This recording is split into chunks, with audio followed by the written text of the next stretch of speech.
तो सामाजिक व्यवस्था में राजनीति का पदार्पण तब होता है जब जेपी जैसे लोग विचारक आकर के यह कहते हैं कि हम ऐसा लोकतंत्र बनाएंगे जिसमें समाज सर्वोपरि हो। तो उन्होंने समाजवाद की चर्चा की।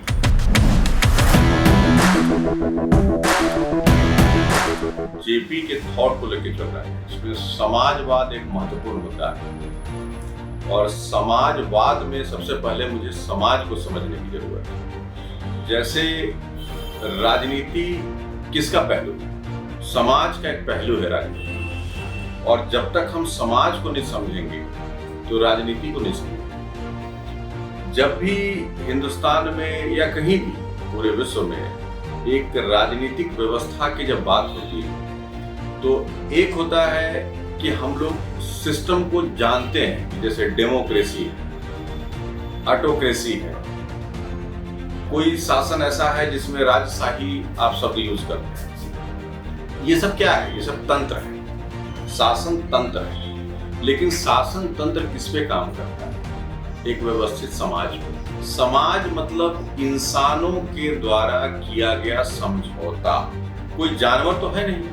आप जंगल में भी एक प्रकृति का रूल चलता है, प्राकृतिक नियम चलता है, लेकिन चूंकि आप विचारवान हैं, इंसान को सोचने की शक्ति है, क्षमता है, तो वो एक समाज का निर्माण करता है। एक व्यक्ति पिता भी होता है, पुत्र भी होता है, पति भी होता है, एक औरत एक माँ भी होती है, एक बहन भी होती है, एक पत्नी भी होती है। तो मेरा कहने का मतलब ये है कि सबसे पहले समाज को समझने की जरूरत है। जब जेपी ने एक मूवमेंट दिया, उसमें से सबसे बड़ा मूवमेंट था, उसका नाम दुनिया जानती है जिसको, जल्दी ले लिया। हालांकि वो बहुत सारे आंदोलनों से जुड़े रहे, जैसे भारत छोड़ो आंदोलन में उनका बहुत योगदान रहा और गांधीयन थॉट पे काम करते थे। तो मेरा कहना यह है कि उन्होंने एक संपूर्ण क्रांति का नारा दिया। अब संपूर्ण क्रांति से जो मतलब है वो आधे से अधिक नहीं, 90% लोगों ने ये समझ लिया कि सत्ता परिवर्तन मतलब संपूर्ण क्रांति। यह नहीं है। संपूर्ण क्रांति का मतलब है कि आपके आचार व्यवहार, आपका चरित्र, सभी चीज में क्रांति लाइए जिससे आप एक उत्तम नागरिक बन सकें। रही बात सामाजिक व्यवस्था की, तो सामाजिक व्यवस्था में हर व्यक्ति का एक रोल है। एक सफाई कर्मचारी भी उतना ही महत्वपूर्ण है जितना महत्वपूर्ण एक डॉक्टर है, जितना महत्वपूर्ण एक पायलट है, जितना महत्वपूर्ण एक वैज्ञानिक है। उसका कारण ये कि समाज मतलब जो जिसके लायक है उससे उसको जिम्मेदारी का निर्वहन करना चाहिए। दूसरी बात, जरूरी नहीं है कि हर व्यक्ति जो शिक्षक है वो बहुत अच्छा राजनीतिज्ञ भी बन जाए। जरूरी नहीं है कि जो व्यक्ति एक राजनीतिक सोच का व्यक्ति है वो बहुत अच्छा एक टीचर बन जाए, जरूरी नहीं। लेकिन समाज को उच्चतम स्तर पर आदर्श पे ले जाने के लिए एक फिलॉसफी की जरूरत है, और फिलॉसफी और स्पिरिचुअलिज्म जो अध्यात्म नाम से बोलते हैं, इन दोनों का बड़ा जोड़ है।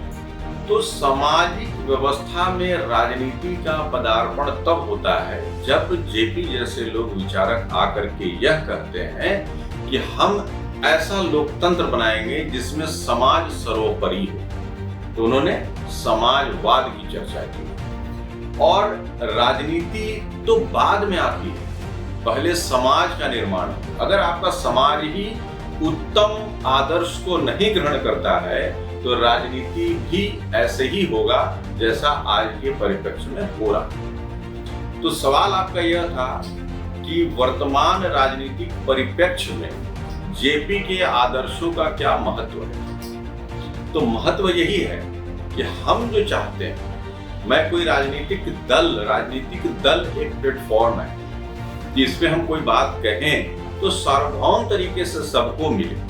और राजनीति में जब भी हम उतरते हैं तो हम किसके लिए काम करते हैं? समाज के लिए काम करते हैं, देश के लिए काम करते हैं, और हम चाहते हैं कि हमारा समाज एक उच्चतम चरित्र के निर्माण में सहयोग हो।